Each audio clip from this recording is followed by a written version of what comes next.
Oh, hello, Jennifer. Thank you so Hello. much for connecting with me here. And all of those who are listening, who are going to be listening to us talk, thank you also for listening to this, for being here. Jennifer is a really, really good friend of mine. And I'm actually just going to allow you to introduce yourself, to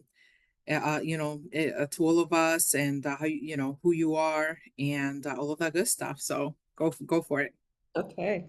Um, as you said, Clara, my name is Jennifer, and I guess I'm in the wellness arena here in Hartford, and my primary work is through body work, but I have been a yoga teacher, led groups. I like lead groups of women, and just kind of like the general wellness.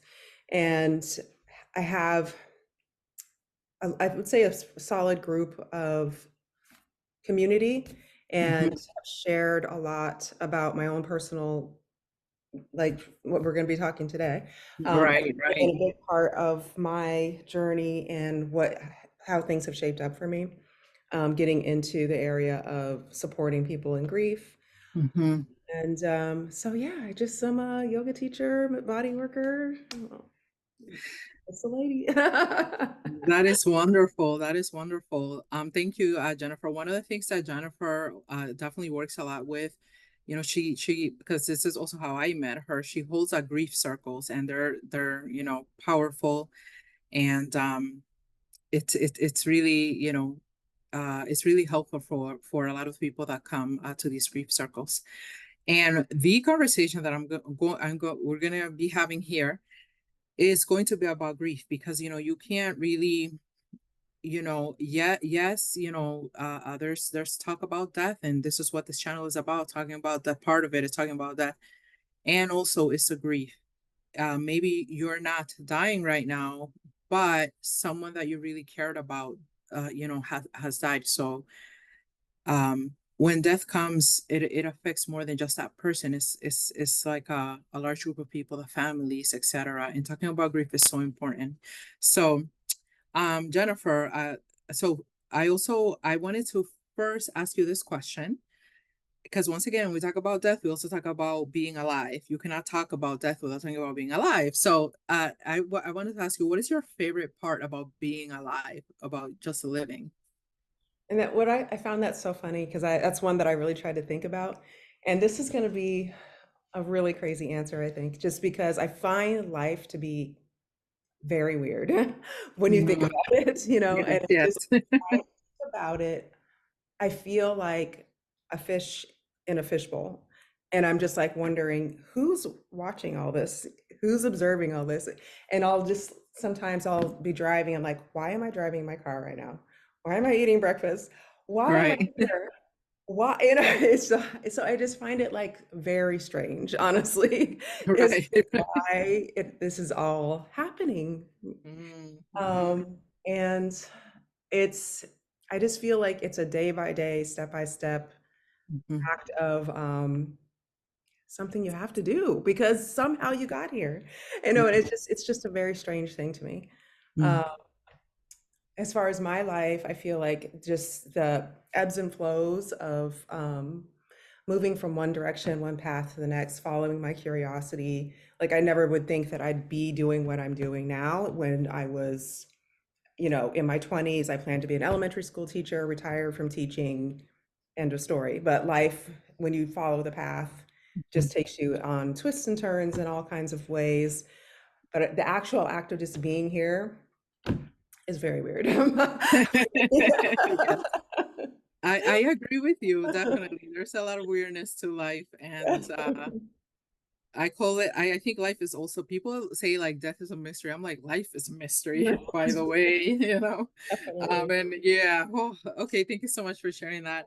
Um, so I also then, of course, I'm also gonna ask you about death, just overall. Can you tell me what are your thoughts on death and what is your relationship with death? So for me, I came from a very strong religious background where there was a heaven to gain and a very real hell to escape or to stay out of. And so I came from a background of always being concerned about people going to hell. So I felt like I was okay because I was following the path, but I was concerned all the time about people I loved going to hell. And I used to be very fearful of it and bring me to a place of anxiety. I just was like, God, why can't there just be nothing? Just being nothing would be better than just than being there a hell and a heaven. I would just, why can't it that be, you know? Mhm, Um, mhm, but many, many things have changed in my worldview. And now I feel like no one knows, but I've done a lot of reading after my loss of um, past lives, near-death experiences, many things like that. And I feel like there's enough of a consensus from lots of different sources that I feel that Earth is kind of a school, and the soul takes on a life in order to learn certain things, comes here, does those lessons, and when it's time to go transition out of this body back to home and review. And then when it's time to come do another life, do it again, learn new things, that type of thing. Do I know that's for sure? Absolutely not. But that's my hope. And now, as far as my relationship to death, it's I don't fear it. I don't fear it, especially now that someone so dear to me is has experienced it. I almost look forward to it mm, mm, because it is a literal brain breaking thing to think my kid knows. mm, My mm, kid knows what the mystery is, you know? mm, And mm, I'm like, and I don't know for sure what exactly it's like and everything, but how can my kid know that? And I'm like, I'm fine to go find out as well. And it's not like I'm trying to anytime soon, mm. but I don't have fear about it. Yeah. I see. Oh, wow. Well, thank you so much for sharing that, and the thing is that there's definitely a lot of beliefs for sure out there when it comes to what happens in general after death, right? So people are definitely gonna have their different beliefs about this topic. Yeah. And I agree with you. I think that someone who has died, they will know what actually really happens, but because we haven't gone through that yet, so for a fact, we really don't know.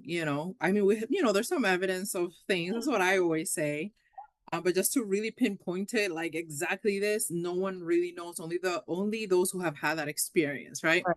Yep. So it's just like it's the near death, the mediums I've gone to mediums, people under hypnosis. Like it seems like there's so much commonality of the experience that I feel comfortable saying that I think that's probably it, but who knows? Right, right, right. I totally get that. Yeah. Um, and I just heard you mention Chloe. So could you tell us who is Chloe? Yes. And who and just can you just tell us a little bit about Chloe and about her, let's just say, I mean, about basically about their life here. Yes. Yeah. So Chloe is my child that I lost to suicide. And it's been almost, it'll be 3 years in September.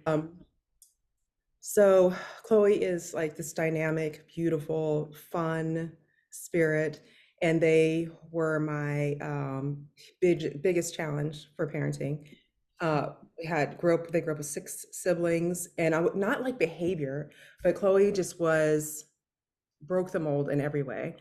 Um, I used to have this idea with the first one, like, oh, children come in like a blank slate, and you paint the canvas, and by how you no, incorrect. Mm, And mm, Chloe came in with a full mind of their own, a full agenda of their own. And they were stubborn and funny and smart. My biggest fan and cheerleader. We got along so great. when realized I needed to accept exactly who they are because they weren't going to be pushed any other way. Mhm. Right, right. And they're just treasured and missed, like Mm, by all the siblings. They just had such a special light. And I always say that they were such a bright sun ray that everyone that shines so much warmth, but they couldn't feel the warmth themselves. mm, They mm, couldn't feel their own warmth. So they're mm, missed mm. every day, all the time. Well, thank you, Jennifer, for that. Um, and and my next question is if you could also tell us a little bit about Chloe's death and just anything that you would like to share. Feel as comfortable as you would like.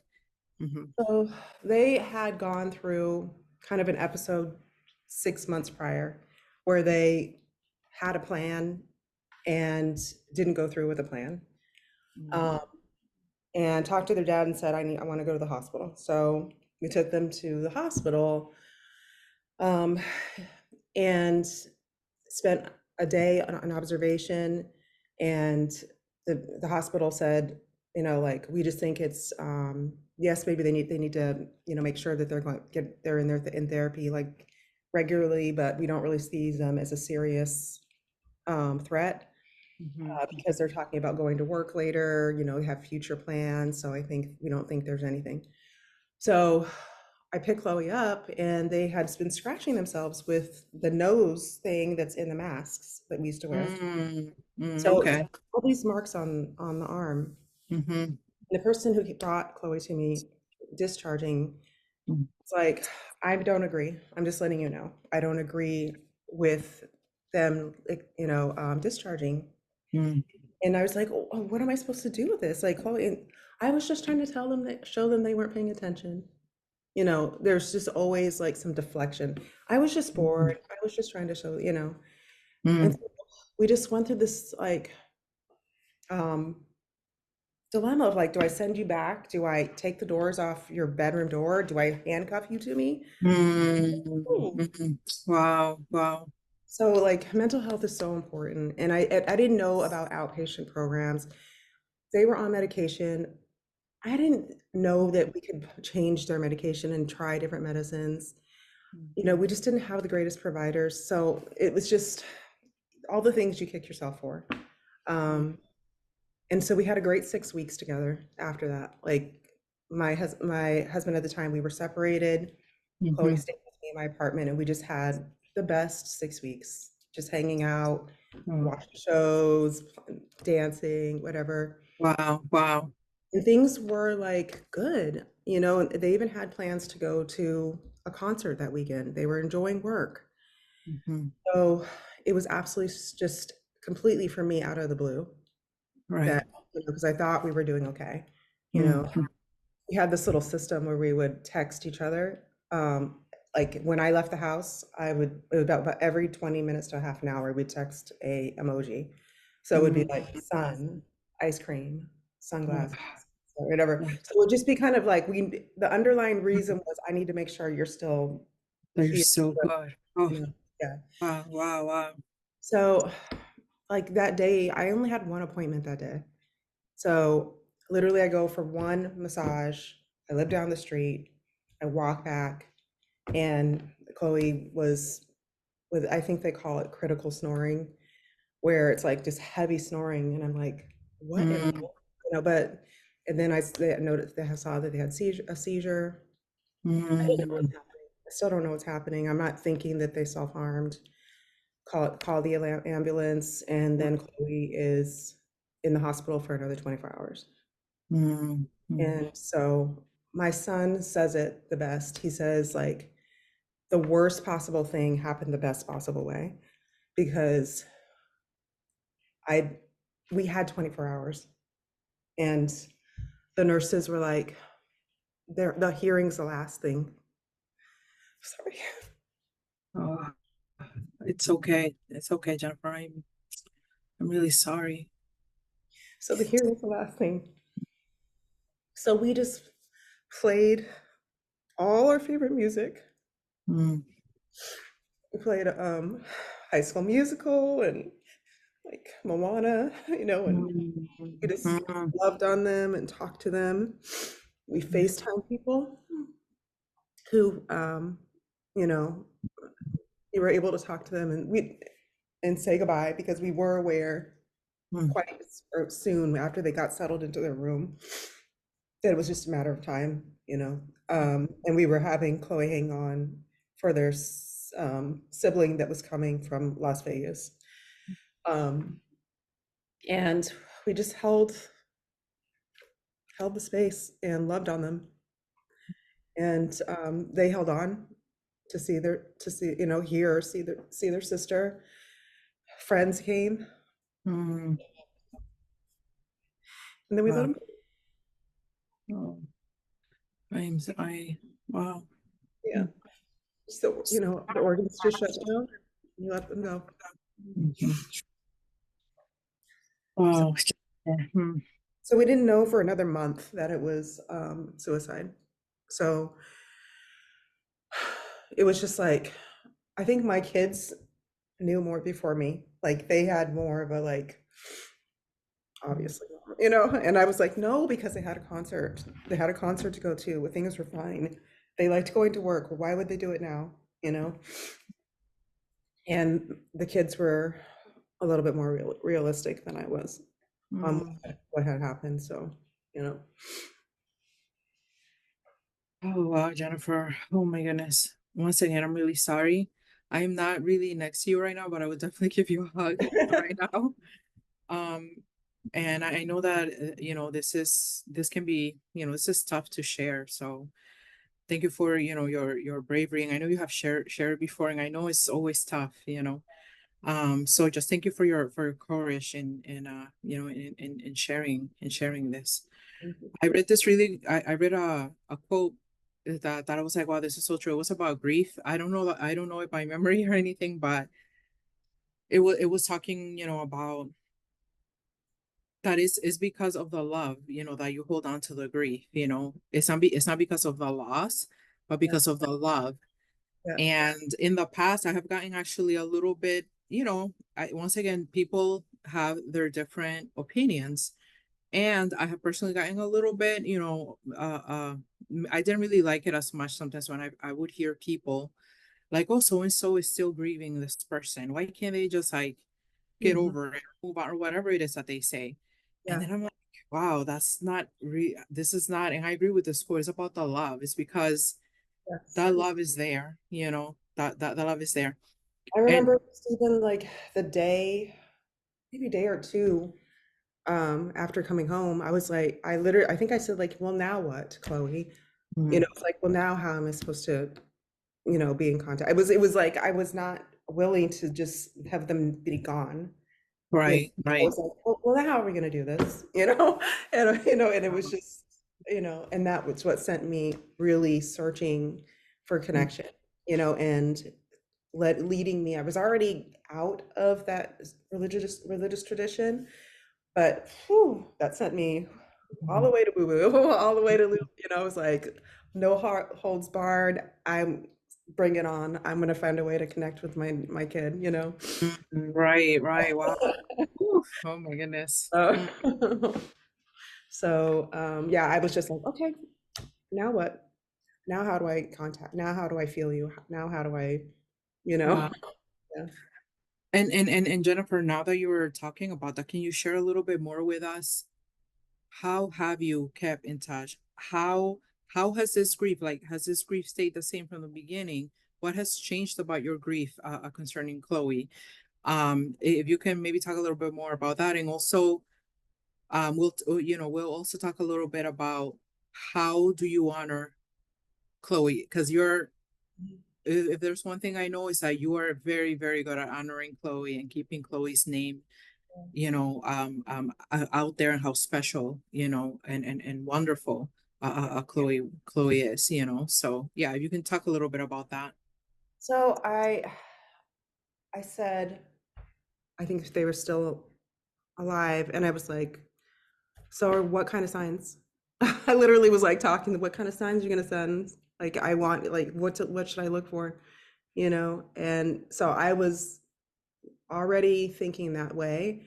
And things did rise to the surface, like feathers. Uh, the blackbird really became like just this grand symbol for me. I, have them all over tattooed, and um, Mhm. so there's the song, Sarah McLachlan, obviously Paul McCartney, but I like Sarah's version better. And I always loved the song Blackbird Fly. Mm, And for some reason, it came on and it just had a whole different meaning when I heard it. It's just some of the lyrics are just Blackbird fly. You have always been waiting for this moment to be free. Take your mhm, broken wings and learn to fly. Take your sunken eyes and learn how to see Blackbird fly. mhm, And when I heard it, I was just like, it brought me to a place of accepting. I was like, I really felt like Chloe was saying, Mom, I had to fly. Like I gave you 18 years. mhm. That was hard. That was hard enough. Like because Oh, they're not wanting to be here from late middle school. We've been dealing with, oh, you know. wow, wow.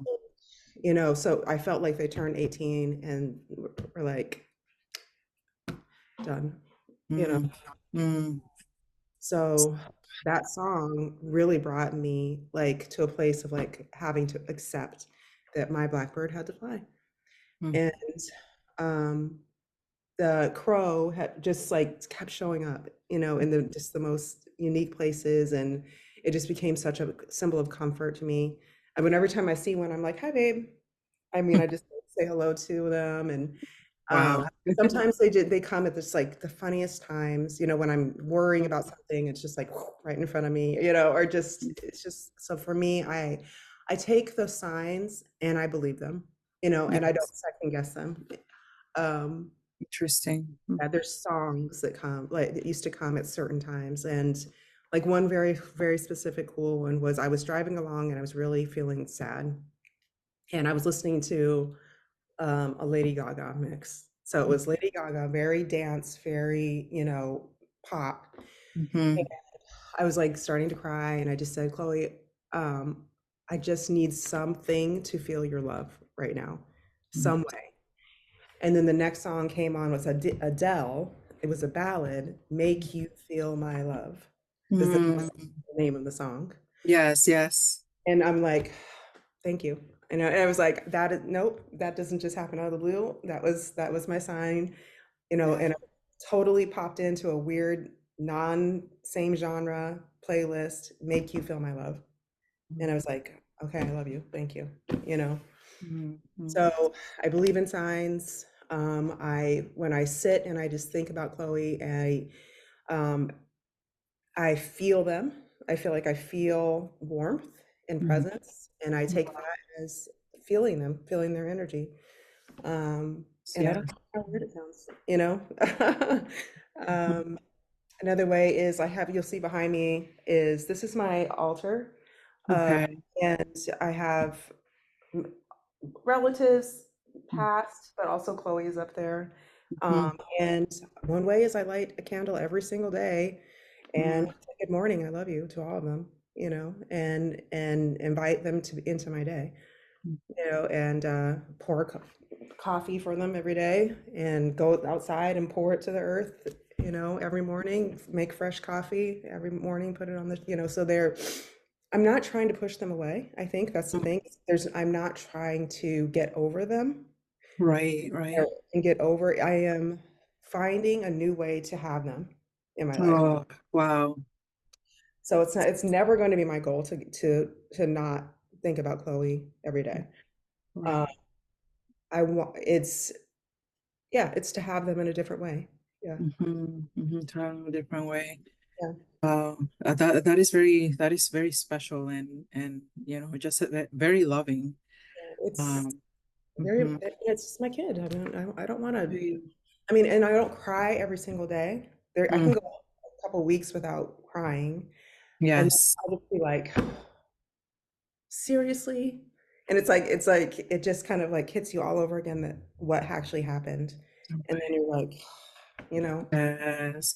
And it yeah, kind of sound, it kind of sounds like also to me, as you're saying, that you are also not pushing your grief away. You're not like, oh, the tears are coming. Oh, let me just stop this. So tell me a little bit even about that, like Oh yeah, I let the tears. processing. Yeah, how do you do that? Because maybe some people are like pushing it and like, oh no, So what do you say to someone like that?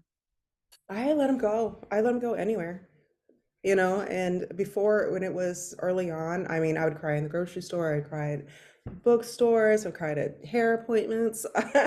When the tears come, they come. I breathe into the pain, Mhm. not to push it away, but almost like a contraction. I think of it as like a grief contraction.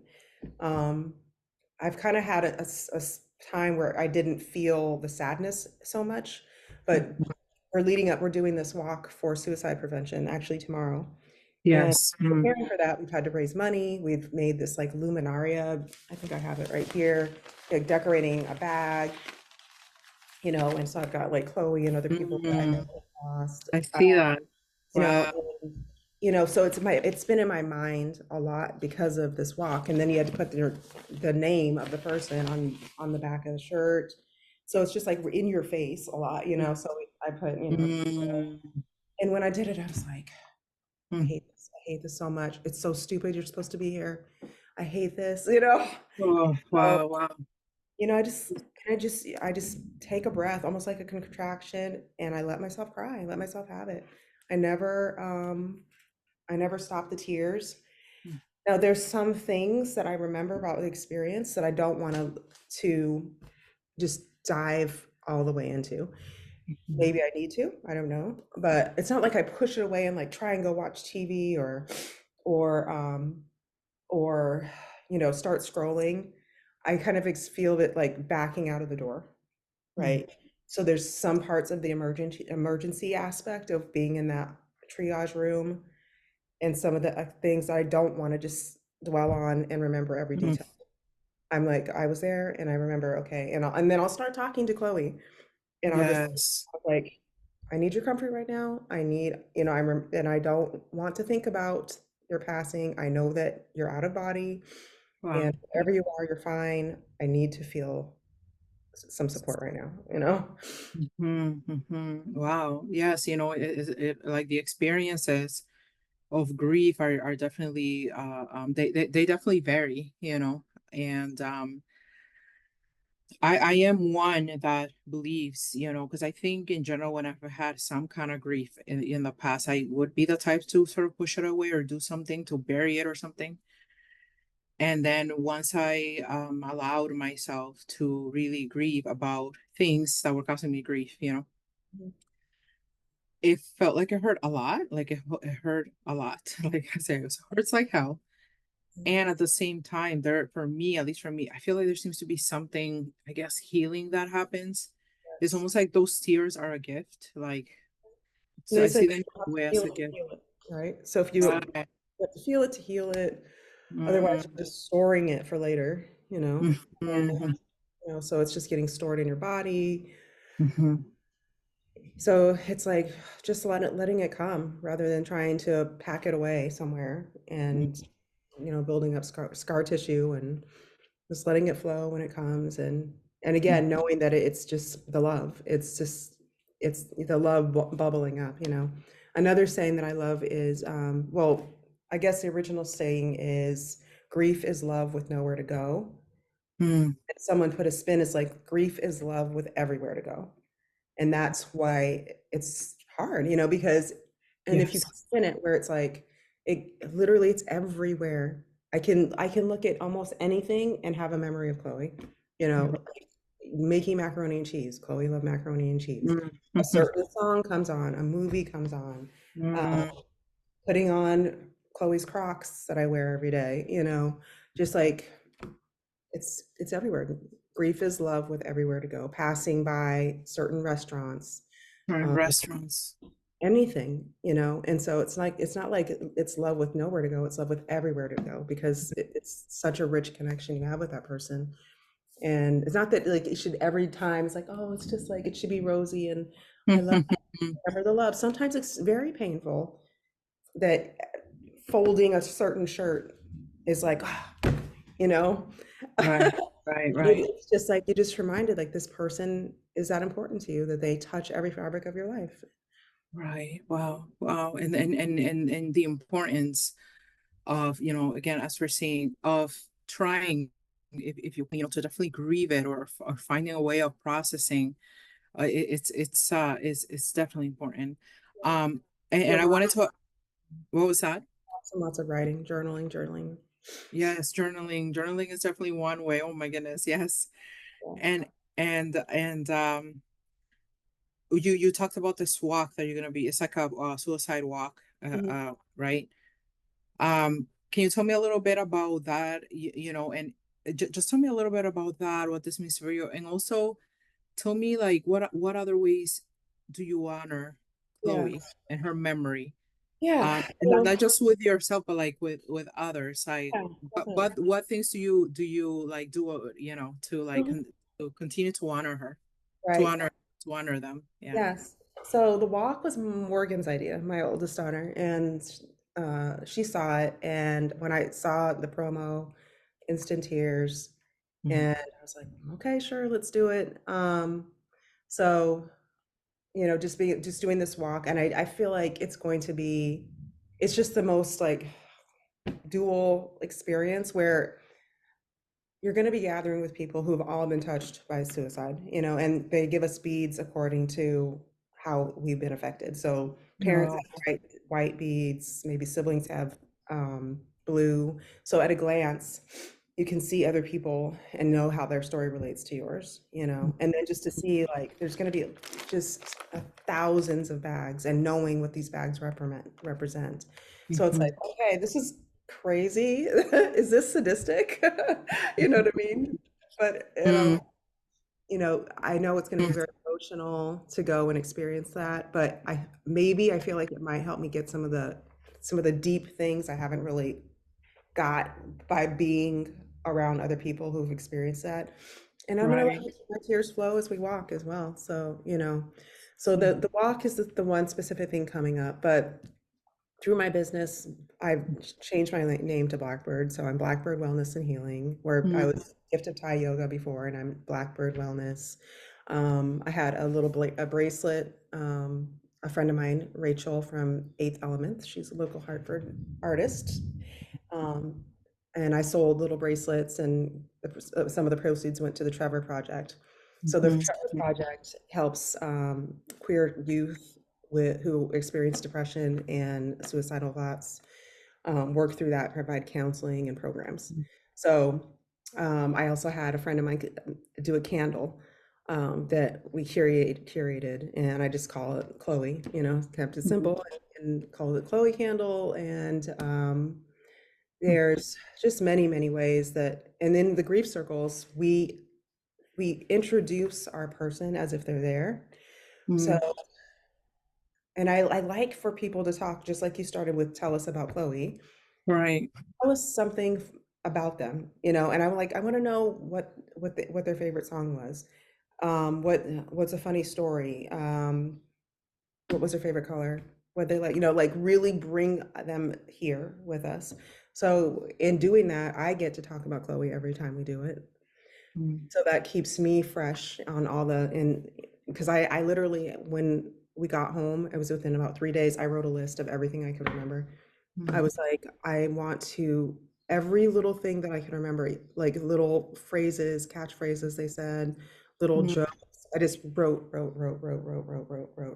because I just wanted to remember everything that I could remember, you know, right. Wow, wow. and so I get to talk about Chloe every time I do a grief circle.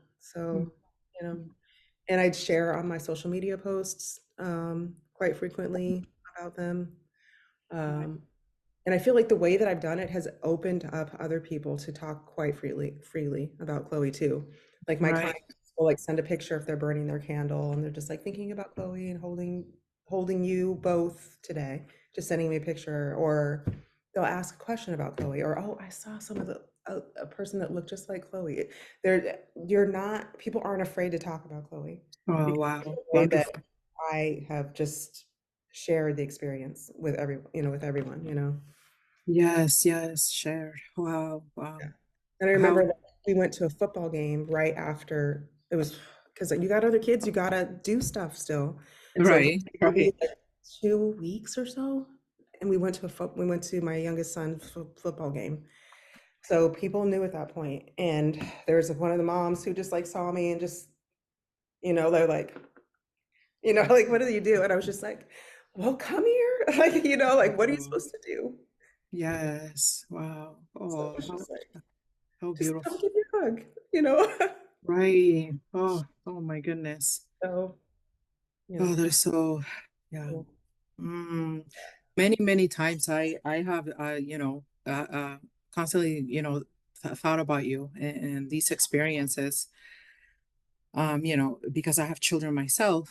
And I think most moms, when they hear your story, it's like, yes, let me give you a hug. And It is. It's as yeah. it, yeah, wow, it's When not. I tell a new client comes in and they ask something about the business or the candle or whatever, and it's like it's just like and I'm like, I'm sorry.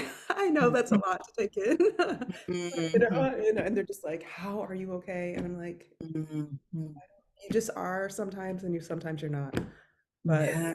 right now in this moment, I am, and you're give them a hug, and Yes. Oh my goodness. And I'm here hearing as I hear you talking, I'm like, the importance of community yeah, with grief. Again, many times when people are grieving, when someone that they loved, died, sometimes one thing that they also want to do is just be too alone, you know, and just be very alone and like leave me alone. And I can imagine that probably makes the situation a little bit tougher, yeah, um yeah, so that importance of having community. And it's, I find it interesting you're not afraid to share and talk. Oh, I'm feeling, like this about this today. yeah. Yeah, that's mm-hmm. And I feel lucky in the sense that I had two older, well, Chloe is like right in the middle, older siblings and one younger. And so I had my own grief, but I also had to help my kids with theirs and be there for them. Oh, So if wow. somebody is alone, like maybe they had one child or they were, alone, I can imagine that hermit, going, just Mm-hmm. covers, I'm never coming out again. But I had to be there for my kids, you know? Right. And so we just hung out 24/7. Like we sat on the couch, we colored in Chloe's big book of awesome coloring book, which is right there when I pull it out in color sometimes. Right. We just Mm-hmm. colored. We watched Chloe's favorite shows. Oh. You'd hear somebody sob in one part of the house and everybody would go running and go like hug them and they're fine now. And then you later on, so I'm taking up a laundry basket and I start crying on the stairs and everybody comes over there, but we had each other we had this like little insular bubble of grief for a Of while. grief. We held Wow. each other and cried when we needed to and just sat, no expectations of doing anything. And people brought us food and Mhm. just processed. That is so, so powerful. Wow. I'm really glad that you have had, the support of each other, as a family and even friends, and have had that, because I know not maybe not everyone, has a situation like this. Yeah. Um, and Jennifer, as basically, a last question here, is there I just want you to share, is there anything right now that you would like to share with those who are watching this, or maybe anyone that has gone through a similar situation as you, as you did with Chloe? Anything that you want to share about your whole experience about Chloe, just anything, uh, feel free. I just feel like I remember I was a personal trainer and one of my clients, their son took their life. And I was just looking at their Facebook page and they went out to lunch with their other daughter with their daughter. Um, and I was telling her, I was just like, You give me hope, Robin, because I feel like if that would happen to me, I would crawl under the bed and refuse to get out. Like, I don't know how you went to lunch. And Mm-hmm. and and she was just like, you will be surprised. You would be surprised at what you can do, and it's just like, and it's Mm-hmm. true, because I said if that ever happened to me, I would crawl under the bed and I would refuse to come out. And that's not at all what I did, you know. Um, it's not like everything went back to normal. Like, we were definitely grieving and holding that space and didn't go anywhere for probably like 6 weeks, Um, Mm-hmm. but I would say that everybody has their own flavor of trouble in life. Yes. There's really no point in dwelling on what you would do in a Mm-hmm. certain situation, because it may never come across your path. And I feel like whatever does come across your path, you have the ability to work with it. That Right. doesn't mean it's not going to be hard and terrible, but it's like, if that came across your path, or it's part of your life lesson, um, you're going to figure it out. Mm-hmm. Mm-hmm. Because if someone had told me, and I was like, oh my gosh, if someone just told me when that little baby was born that they were going to do that, Wow. set back. I was just like, no, why would you do that to Wow. me? You know what I mean? And it's just like, Yeah. I Mm-hmm. think about all the precious, beautiful moments with this child. Had I known at 18 that they would do this, you know, and it's just not something I needed to dwell on Mm-hmm. until it happened. Until it happened. Wow. And if acceptance, I would say the main thing is that acceptance is a superpower. It's an absolute superpower to accept whatever happens in our life. Because what is the option Mm. other than to accept it, right? You know, I feel like a person could stay in bed and replay all the should-haves, would-haves, whys, why me, all those things. You could replay it. It will not change the fact that that child is gone. Wow. So it's just, Mm. acceptance is a superpower, huge. And then instead of asking myself, why me? I asked, why not me? Why Mm. not me? Wow. Woo. Wow. Who should it be? Mm. Should it, who should I assign losing a child to suicide?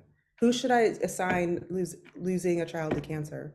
Mm. Or who should I assign losing all of your children in a bombing? Mm. Who deserves that? Why not me? Mm. Mm.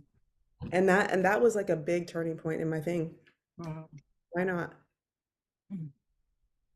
Life is life, and some things are great and some things are shitty. Exactly. Yes. Yes, exactly. That's basically, yeah, yes, that's basically, life. And that thing that you said, many times I have said we're all crying about something, Mhm. we are, and I don't, sometimes I always still have a little caveat and I'm like, maybe not all of us, but I Yeah. have this thought in my head about, wow, I think that we're crying about something and maybe different, right? But maybe what you're crying about versus, another person. But And then there everybody are has tough different, things. right? So Yeah. something that might be so easy, seem like so simple and easy for you, maybe that Mm, person's built different. And so that trial, mm, extremely difficult for them, where you're like, please, mm, you know? That's why I feel like compassion is so important, to not yeah. compare our troubles with one Mm-hmm, another, mm-hmm, because you don't know a person's capacity, you mm-hmm. know, and um, I'll never be someone who's just like, well, they've never been went through what I went through. Are you kidding me? Like, I, I feel like I have a great life. I have a great life. Yes. I have a job I love. I have this cute little apartment. I Mm, love my kids. I'm happy, and I'm like, except mm. for that one little thing. I wish That one little dead. thing, right? I wish Chloe wasn't dead, But guess what? It's not something I can That's what happens. change, because that's was part of my story. as part Mm, of my lessons this time. mm, And mm, I hope that I can get over to the other side and mm, see them and have mm, and embrace them and spank their butt for doing hurting us. But everything will be mm, so clear. mm, And who mhm. knows, next time around, it'll be like, okay, next time I'm the mom and you're the kid, and this is Oh. what's next. Oh, Oh my goodness. you know what I mean? Wow. Like these little soul families that run together and play out scenarios to learn our lessons together. And I hope it's that. Who knows? Right. Wow. Wow, Jennifer, I have always thought this since the day that I met you, that you are a wonderful soul. You're a wonderful soul. And just even us talking here about that and about this, and you sharing this so freely, I'm really hoping that this is helpful, and I believe it will be for someone who really needs to hear this. That's Um, I see the things that that you do. Like I said, I've seen you with the grief circles. Now you're gonna do this walk, and you also have like these, I call them like these healing hands, or with your a time massage that that you do with different clients, and your wonderful energy. And uh i i I think, I also I believe these things. I think that Chloe is proud of you. I think that Chloe is proud of you. And just even the way that the different ways that you take this grief to just help others, I think is wonderful. And you are a wonderful mom as well. And I know that you are constantly supporting your other children as well. So, and once again, I send you a virtual hug. I send you a hug right now, like from here, like we're Thank uh, you. when I do see you, we always hug each other as well Yes. when we see each other in person. So I really appreciate your time, and thank you for being so vulnerable about this and helpful. And I usually I say I can only imagine, and that's basically about what I feel like I can really do, because I have not gone through this experience. But there are people that have, and I believe that the things that you have shared here will be helpful to them. Um, so yeah, so thank you so much for your time. Okay. And, Can I show you a picture of Chloe before I oh, go? sure, please, please, thank you. Yes, please, So please I share. got their playing cards that they used to always play with at school at lunch, some Hershey's Kisses, chopsticks, um, Okay. things that right in front of them. But so Oh, that's there is like Chloe. so like just a silly candid that kind of expressed like their Oh, personality. so beautiful. So They're so beautiful. that's my lovely. Oh, wow. Oh. I appreciate the time to be able to share, and I definitely do hope that Mm. the right people will listen all the way to the end. I know our attention span is about 2 minutes, but who knows? Maybe people will scan and skip and hear exactly what they need to hear. Right, right, right. Yes. But yes, thank you so much again, Jennifer, for your time. We really, really appreciate this. Thank you so much. And we will talk again.